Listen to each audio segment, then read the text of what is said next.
Belshir Vestige.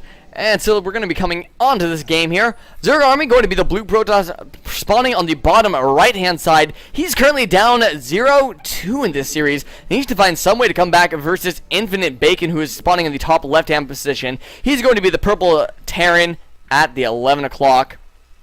You didn't like that music? It was disturbing?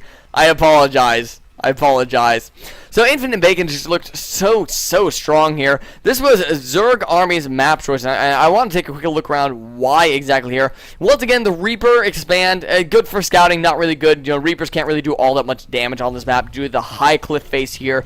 The only entrance into the main base is through this natural, which pretty much is, leads up right through the ramp there. That being said, a drop play pretty good on Belshir Vestige. Pretty easy to bounce between the third base here, harass there, and then come over here and harass the gas over here. And pretty quickly, just kind of jump all the way over into the main base here. And there's a lot of dead space to the north here as well. So ZergArmy going to need to, as long as he can keep his eye out for drops, I think he'll be just fine. And I know, personally speaking, I always love to play my PvT with a lot of observers on the map. And I'm talking like 4+ observers. It's a lot of gas, but if you go for at least a little bit heavier zealot style in the early game, you can kind of afford to get those observers out and just kind of keep vision on what exactly is going on.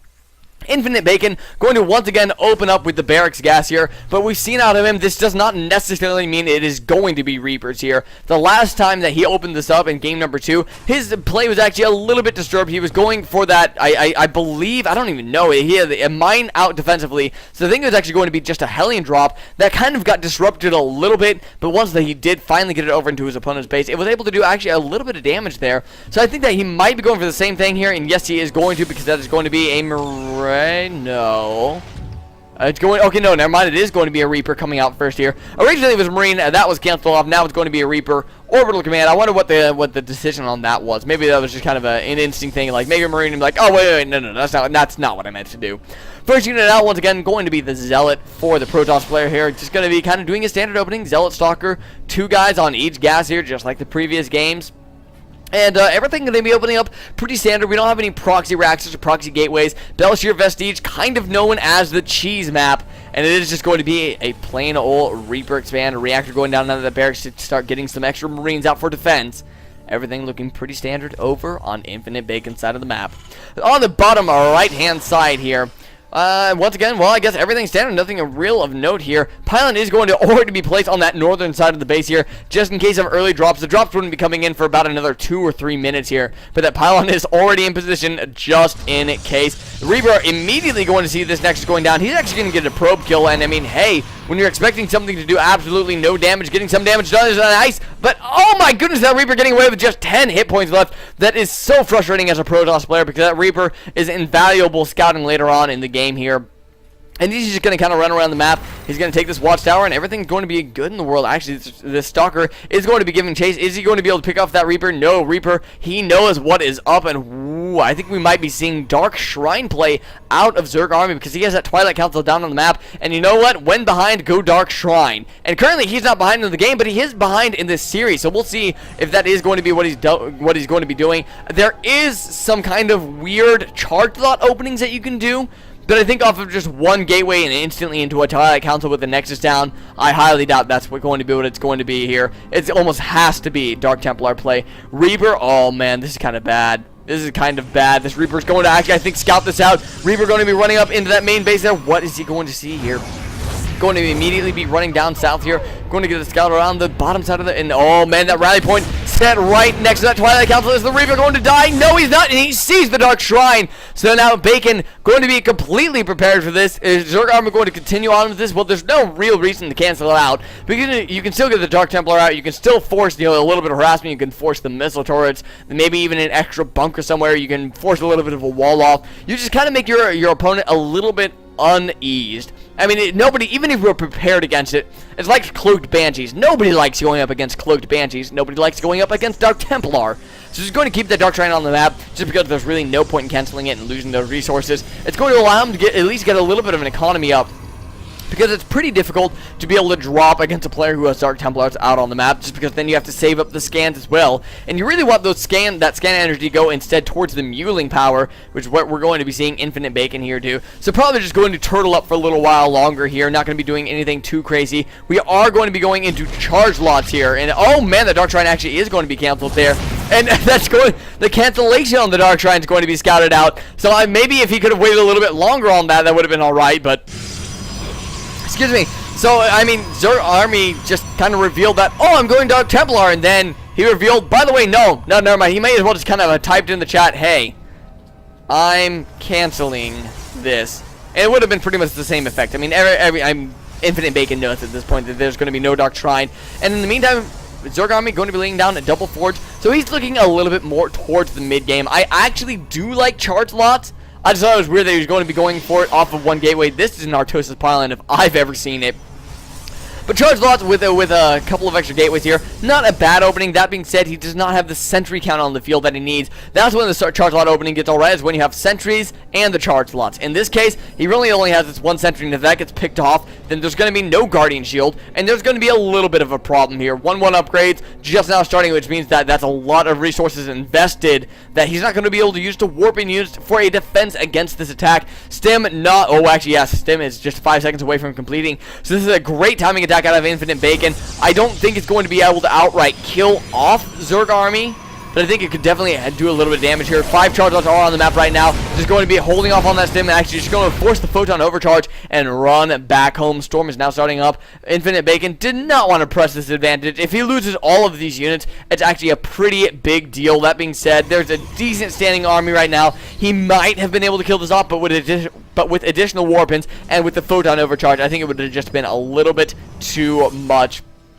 101 upgrades, about halfway finished right now for ZergArmy. In the meantime, I believe +1 armor, getting close to finishing up. +1 weapons already done for Infinite Bacon, who now with medevac support might be moving in here. Yeah, I mean, it's a little bit easier to move in when you have the medevac and try to do a little bit of damage here. It's a little bit less risky, I will say. The photon overcharge also just now wearing off. This player knows his timings oh so well. Going to be just kind of charging in here. 1 unit stemming up.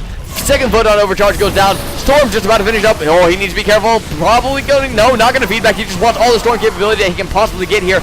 In case Infinite Bacon does decide to push it a little bit further. Infinite Bacon not going to. I believe that he did see this High Templar, and he knows that he needs to fall back home. Armory about to finish up, so 2-2 upgrades going to be on the way fairly shortly here. Forward pylon going down as well now for ZergArmy. One thing I would love to see actually would be a warp prism. I think a warp prism, just warping in a couple of zealots into the main base of of Infinite Bacon might be decent, but for now, no robotics on the field. Just going to be sticking purely with this gateway tech, going into charge lot Archon with storm support, which really, I wish that there were some more early game sentries. Not essential, but it does help with storm, especially if you can force shield the army in and then put the storm down on. Yeah, right, Zuckerman, Banshees, how are they still in the game? Believe it or not, Banshees did not get taken out in Heart of the Swarm here. They might actually be getting a buff soon.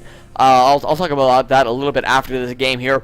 Infinite Bacon does have a fairly decent standing army, but there's just quite a bit on the field right now for ZergArmy as well. With these storms and the Archon, I wish that there was just like one more Archon in this army. In fact, might be getting that wish fulfilled up on the north side of the map here. Yes, one more Archon there. Just adding a little bit extra tanking ability there. Hellbats are coming out on the field, and if there are 6 Hellbats when this hits, I think that it's going to be defended quite easily. That being, oh my wall. Never mind, I think this is going to be defended fairly well. Anyways, there are going to be 3 bunkers and absolutely full wall off. This is perfect first charge. I need to get that up. Not going to get that up, but this is still a bad engagement angle for the Protoss player. Getting one great storm off there. A lot of the Marines getting just completely killed off there.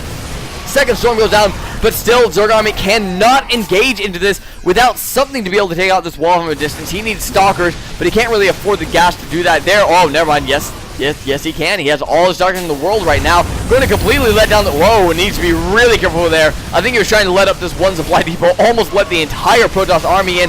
I still think this is too much for ZergArmy to really be able to break. Infinite Bacon is supply capped right now. I think one of the supply depots on the wall did fall. Yeah, the one that was right there. But for the moment, Infinite Bacon has held this off. With that storm capability, though, he can just storm over the wall, get the pardon me, get the stalkers up on the wall, start killing that off. And with the storm, it's going to be very difficult to mass repair. He needs to be careful not to have these charge lots charge up into this wall here. A few stim by you just coming out, trying to kite and kind of pull his army in. Oh no, actually a Hellbat getting loosed out there as well. Needs to keep as much alive as humanly possible. Just cannot allow these stalkers to slowly whittle away the wall here. This is still a bad engagement angle right here, even though it's a little bit more open. That's a bad engagement angle for charge lots, who need to be able to get a full surround to be fully effective here. For the moment, once again, infBacon has held this off. He's feeling secure enough to even lay down another command center. So third base is sort of kind of coming on the way now. It's a little ways off, and it looks like, oh my goodness, another huge warp in here. Might be going for kind of a multiple angle attack here, bringing in the main army from the top side here. In the meantime, ooh, 4 medevacs actually moving out. What are those medevacs doing? There's a bad rally right there. Oh man, pulling that back just in time. Finally getting some ghosts on the field, but those ghosts are coming quite late. I hope Mobus reactor is finished. Yes, it is. So they will have EMP capability as soon as they come out. There we go, 1 medevac getting loaded up with just a few units. That is exactly what he needs to do. Try to put a little bit of counter pressure down onto the field, but in the meantime, ZergArmy still right up here next to this wall here, and he needs to get some clutch EMPs down on top of these High Templar and on top of the Zealots to be able to hold this off. There's quite a bit on the field though for infBacon. Both these players need to be so cautious with how they handle these armies. One storm is dropped down. That was kind of a mist storm, and really not that much storming energy left. I think just enough for 2 more storms, which is not that much when you're relying on that completely for your AoE. 2 more ghosts coming out on the field. It's going to be a total of 4 ghosts, and 1 nice EMP does go down there, taking off the shields of the stalkers, but really you want to be hitting the charge lots and the archons there when that happened. I know there's a drop ship somewhere around here. I'm just not exactly certain. I'm starting to slur words. My goodness, I'm just not exactly certain where that is. A small group of the bio units for infBacon going to scouting around, going to get the whereabouts on this army. He already kind of knew, but that just confirms it. Continuing the Hellbat Ghost production. I love this composition that we're seeing. In fact, this is just beautiful. Hellbat Ghost Marine. It looks like we're going to be having the big engagement there. One EMP does go off. There's still plenty of storm capability. I believe once again 2 storms in there. A nice feedback on one of the ghosts and a missed feedback.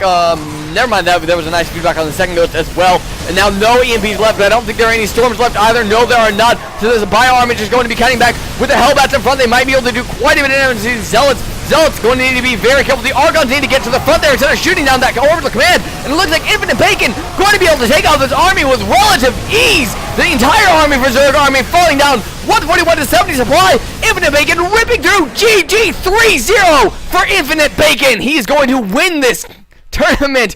Oh my gosh, there's spit everywhere now. My gosh. My mouth just became like a waterfall of spit and rainbows and like admiration. That was such a beautiful composition out of infBacon. I just loved. I really hope it's actually, I really hope INF stands for infinite, because it's really awkward if it's not. It's really awkward because I called him infBacon for like 4 series.